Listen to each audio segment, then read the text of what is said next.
I've been so fortunate to meet people from First Nations communities right across the country.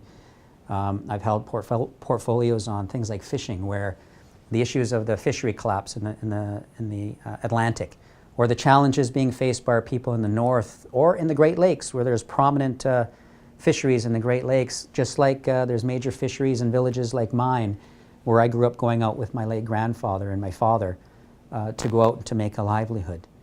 And we're drawn together by our connection with the environment, whether it's hunting for moose or caribou in the north and parts of Quebec and Labrador, or hunting for deer on Vancouver Island, where I come from, or moose in northern British Columbia.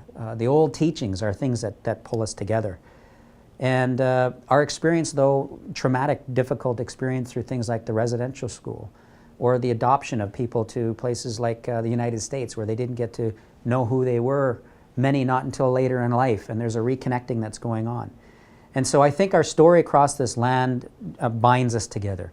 And I've had the opportunity to work on national files like the recognition and implementation of First Nation government, and have spent time listening to the stories of chiefs and elders from across this land, and recognizing that we've got a shared story, we've got a shared history.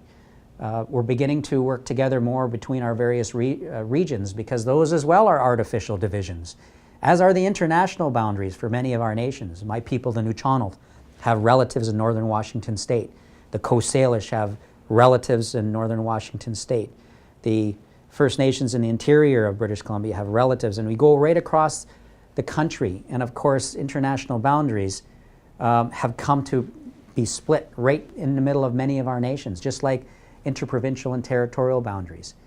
And so these, again, were externally imposed divisions, just like the on and off reserve split. What I like to say is those of us who live at home, and then those who live away from home for various reasons, whether it might be for education, economic development, or employment. And so perhaps it's infectious if you're excited about the potential for the future. If you believe that because of the courage and perseverance of our ancestors, that if we choose, that we can overcome any and all difficulties, because that's what our grandparents tell us is possible. And so I'm very honored by the expressions of support. Young lady starting up a Facebook on her own and saying that these messages, that they resonate, because no one person can do this on their own.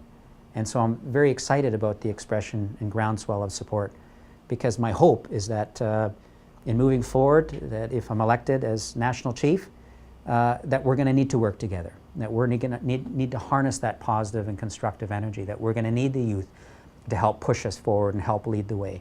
We're going to need the guidance of the elders and the chiefs to find a way from region to region, nation to nation, that we work together. Chiefs are the hardest working people that I know, and I've been working for them, so I see that. Under incredibly difficult circumstances, very often with limited resources and high expectations, and an incredible burden of history. And so it's all the more important that we back each other up.